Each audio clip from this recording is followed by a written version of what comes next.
ಜಗದೀಶ್ ಹರೇ ಸ್ವಾಮಿ ಜೈ ಜಗದೀಶ್ ಹರೇ. ಜಗನ್ನಾಥ ಜಗದೀಶ್ವರ ಇವರಿಬ್ಬರು ಒಂದೇ ನೋಡಿ. ಜಗನ್ನಾಥನಾಗಿರ್ತಕ್ಕಂಥವನು ಸಾಕ್ಷಾತ್ ವಿಷ್ಣು, ಜಗದೀಶ್ವರ ಆಗಿರ್ತಕ್ಕಂಥವನು ಪರಮೇಶ್ವರ. ಕಾಶಿನಲ್ಲಿ ಹರಿಹರ ಸ್ವರೂಪದಲ್ಲೇ ಹರಿತಕ್ಕಂಥ ವರುಣ ಮತ್ತು ಹಸಿ ಮಧ್ಯೆ ಕಾಶಿ, ಯೋನಿ ಆಕಾರದಲ್ಲಿ ಜಗತ್ತಿನ ದೊಡ್ಡ ಸ್ಮಶಾನ. ಏನರ್ಥ ಅಂತೆ? ಕಾಶಿ ಯಾತ್ರೆ ಮಾಡಿಬಿಡಕ್ಕೆ ಕಾಶಿಗೆ ಹೋಗೋಣ. ಟ್ರೈನ್ ಹತ್ತಿರ, ಬಸ್ಸಲ್ಲಿ ಬರ್ತಿರೋ, ಜಟಾ ಗಾಡಿಲಿ ಬರ್ತಿರೋ, ಏರೋಪ್ಲೇನ್ ನೋಡೋಣ, ಬನ್ನಿ ಹೋಗೋಣ ಫಸ್ಟು.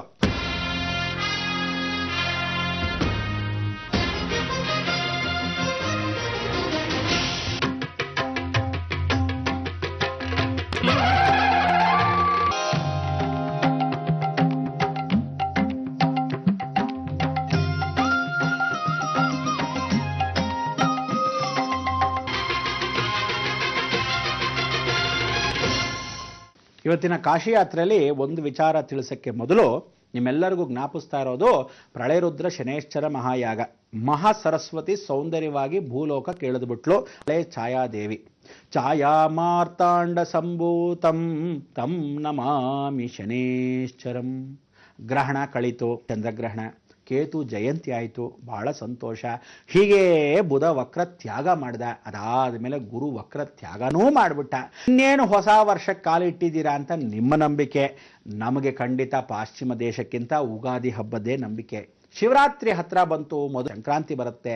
ಸಂಕ್ರಾಂತಿ ಅಂದರೆ ಪಸರು ಪೈರು ಎಲ್ಲವನ್ನೂ ನೋಡ್ತಕ್ಕಂಥ ವಿಚಾರ. ಭಗವಂತನ ಕೃಪಾ ಕಟಾಕ್ಷದಲ್ಲಿ ಇವತ್ತು ಕರ್ಮಗಂಟನ್ನು ಕಟ್ಟಿರತಕ್ಕಂಥವ್ರು ಸಾಕಷ್ಟು ಜನ. ಪ್ರಾಣಿ ಪಕ್ಷಿಗಳಿಗೆ ಕೂಡ ಇವತ್ತಿನ ದಿವಸ ಕರ್ಮಗಂಟನ್ನು ಕಟ್ಕೊಂಡು ತಗೊಂಡ್ಬಂದಿರೋದು ನಿಜ. ಎಷ್ಟೋ ಜನ ಗಂಡಂದ್ರನ್ನ ಬಿಟ್ಟಿರೋರು, ಡೈವರ್ಸ್ ಆಗಿರೋರು ಗಂಟುಗಳನ್ನು ಕಟ್ಟಿದ್ದಾರೆ, ನಿಜ. ಯಾಕೆಂದ್ರೆ ಗಂಡ ಡೈವರ್ಸ್ ಆಗಿರೋದು ಇಲ್ಲಿ ಕೋರ್ಟಲ್ಲಿ, ಅಲ್ಲಿ ಕೋರ್ಟಲ್ಲಿ ಅಲ್ವಲ್ಲ, ಅಲ್ಲಿ ನ್ಯಾಯಾಲಯದಲ್ಲಿ ಸಾಕ್ಷಾತ್ ಧರ್ಮವನ್ನು ಎತ್ತಿಡಿತಕ್ಕಂಥವ್ನು ತುಲಾಶಿಯಲ್ಲಿ ಕೂತಿದ್ದಾನೆ ಶನೇಶ್ಚರ. ಧರ್ಮೋ ರಕ್ಷತೆ ರಕ್ಷಿತ ಅಂತ ಗುರು ನೋಡಿಕೊಂಡು ಏನು ಆನಂದವಾಗಿದೆ. ಇಂಥ ಒಂದು ವಿಶೇಷವಾಗಿರ್ತಕ್ಕಂಥ ಕಾಶಿಯಾತ್ರೆಯ ವಿಚಾರ ಹೇಳ್ತಾ ನಾವು ಇವತ್ತಿನ ದಿವಸ ಪ್ರಯಾಣ ಮಾಡ್ತಾ ಇದ್ದೀವಿ. ಸಂಪೂರ್ಣ ವರಮಹಾಲಕ್ಷ್ಮಿ ಮಹಾಸಂಸ್ಥಾನದ ಮುಖಾಂತರವಾಗಿ ಶನೇಶ್ಚರಗೆ ಪ್ರಳಯ ರುದ್ರ ಶನೇಶ್ಚರ ಮಹಾಯಾಗ. ಪ್ರಳಯ ರುದ್ರ ಅಂದ್ರೆ ಸಾಕ್ಷಾತ್ ಇದುವರ ತನಕ ನಾ ಭೂತೋ ನ ಭವಿಷ್ಯತಿ ಯಾರೂ ಮಾಡದೇ ಇರತಕ್ಕ ಯಾಗ. ಶನೇಶ್ಚರನು ಅಂದು ಯುಗದಲ್ಲಿ ಮಾಡಿರತಕ್ಕಂಥದ್ದು ಈ ಯಾಗವನ್ನ. ಪ್ರಳಯ ರುದ್ರ ಅಂದ್ರೆ ಎಲ್ಲ ರುದ್ರಯಾಗ ಮಾಡಿದ್ದಾರೆ, ಅತಿರುದ್ರ ಮಾಡಿದ್ದಾರೆ. ಪ್ರಳಯ ರುದ್ರ ಯಾರು ಮಾಡಿದ್ದಾರೆ? ಪ್ರಳಯ ರುದ್ರ ಶನೇಶ್ಚರ ಮಹಾಯಾಗ ಅಂದ್ರೆ ಭಯಂಕರವಾಗಿರ್ತಕ್ಕಂಥ ಈ ಯಾಗ ಸರ್ವದಾ ಎಲ್ಲರ ಕರ್ಮವನ್ನ ಕಳ್ಕೊಳ್ಳೋದು. ರಾಜಕೀಯದವರು ಯಾರ್ಯಾರಿದ್ದೀರೋ ಎಲ್ಲರೂ ಬರಬೇಕಾದ ವಿಚಾರಗಳು. ಆದರೆ ಎಲ್ಲರೂ ಹೇಳ್ತಾ ಇದ್ದೀನಿ, ಶಿಸ್ತುಬದ್ಧಾಗ ಬನ್ನಿ. ಯಾರು ಮಾಂಸಾಹಾರಗಳನ್ನ ಮಾಡಕೂಡ್ದು. ಯಾಗದ ನಂತರ ಕೂಡ 48 ದಿವಸ ಮಾಂಸಾಹಾರಗಳು ತ್ಯಜಿಸಲೇಬೇಕು. ಇದು ವಿಶೇಷವಾಗಿರ್ತಕ್ಕಂಥ ಗತ್ತು ಗಮ್ಮತ್ತು, ವಿಶೇಷವಾಗಿರ್ತಕ್ಕಂಥ ರೂಲ್ಸ್ ಅಂಡ್ ರೆಗ್ಯುಲೇಷನ್. ತದನಂತರ ಮೊಬೈಲ್ ಫೋನ್ಗಳನ್ನ ಯಾರು ತರಬೇಡಿ. ತರತಕ್ಕಂಥ ಅವಕಾಶಗಳು ಎಷ್ಟೋ ಜನ ಪ್ರಯತ್ನ ಪಟ್ಟಾಗ ಸಿಗ್ನಲ್ಗಳು ಹೊಟ್ಟೋಗಿದೆ, ಇಲ್ಲ ಮೊಬೈಲ್ ಬ್ಲಾಸ್ಟ್ ಆಗೋಗಿದೆ, ಇಲ್ಲ ಹೋಮ್ ಕುಂಡದಲ್ಲೇ ಬಿದ್ದು. ಇದೇ ರೀತಿಯಾಗಿ ಆಗಿರತಕ್ಕಂಥ ವಿಚಾರಗಳಲ್ಲಿ ಎಷ್ಟು ಜನ ಹೆಣ್ಮಕ್ಳು ಸೀರೆಗಳಲ್ಲಿ, ರೌಕೆಯಲ್ಲಿ, ಲಂಗ ಧಾವಣಿಯಲ್ಲಿ ವಿಶೇಷವಾಗಿ ಬರ್ತಾರೆ. ಗೌರವಾನ್ವಿತವಾಗಿರ್ತಕ್ಕಂಥ ಛಾಯಾದೇವಿ, ಛಾಯೆ ಅಂದರೆ ನೆರಳು. ನೀವು ಬರ್ತಾ ಇರೋದು ನಿಮ್ಮ ಕಪ್ಪು ನೆರಳನ್ನು ಹೋಗ್ಲಾಡ್ಸಕ್ಕೆ, ನಿಮ್ಮ ಕಷ್ಟಗಳನ್ನ ಹೋಗ್ಲಾಡ್ಸಕ್ಕೆ, ನಿಮ್ಮ ಪಾಪಗಳನ್ನು ತೊರೆಯಕ್ಕೆ. ಯಮಧರ್ಮರಾಜನೇ ಸ್ವತಃ ಶನೇಶ್ಚರನ ಜೊತೆಗೆ ಈ ಹೋಮ ಕಾರ್ಯದಲ್ಲಿ ಪಾಲ್ಗೊಂಡು ಎದುರುಗಡೆ ಸಮಕ್ಷಮದಲ್ಲಿ ಮುತ್ತುರಾಯ ಸ್ವಾಮಿ ನದಿಯಲ್ಲಿ ನಿಂತು ಆ ಮಂಟಪದಿಂದ ಛಾಯಾದೇವಿ ದರ್ಶನ ಮಾಡ್ತಾ ಅವಳನ್ನ ಕಾಪಾಡ್ತಿರೋದೇ ವಿಶೇಷವಾಗಿ ವಿಕ್ರಮಾದಿತ್ಯನ ತಾರಾಮರ. ಆ ವೃಕ್ಷದಲ್ಲಿ ಸಮೇತವಾಗಿ ಈಶಾನ್ಯ ಮೂಲೆಯಲ್ಲಿ 16 ಅಡಿ ಹೋಮಕುಂಡ ಆಳವಾಗಿರ್ತಕ್ಕಂಥದ್ದು, 11 ಅಡಿ ಅಗಲವಾಗಿರ್ತಕ್ಕಂಥ ಏಕೈಕ ಬ್ರಹ್ಮವಸ್ತು.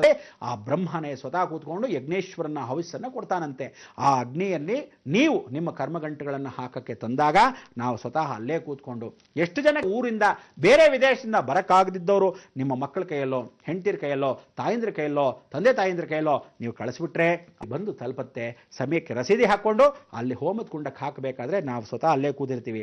ಕಷ್ಟ ಏನು ಅಂತ ನೀವು ಹೇಳಬೇಕು. ಕಷ್ಟಕ್ಕೆ ಸಂಕಲ್ಪ ಮಾಡಿ ಹಾಕಿಸಿದಾಗ ಆ ದೋಷಗಳು ಪರಿವರ್ತನೆ. ವೇಗವಾಗಿ ಹಾಕಬೇಕು, ಕರ್ಮವನ್ನು ಕಳ್ಕೋಬೇಕು.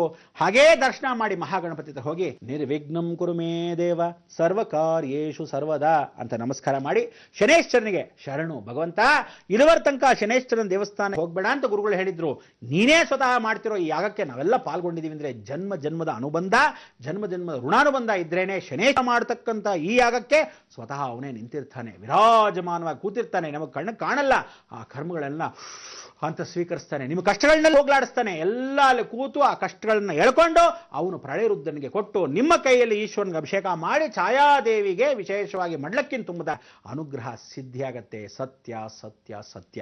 ಕಾಶಿ ವಿಶ್ವನಾಥ ಆಣೆಗೂ ಸತ್ಯ.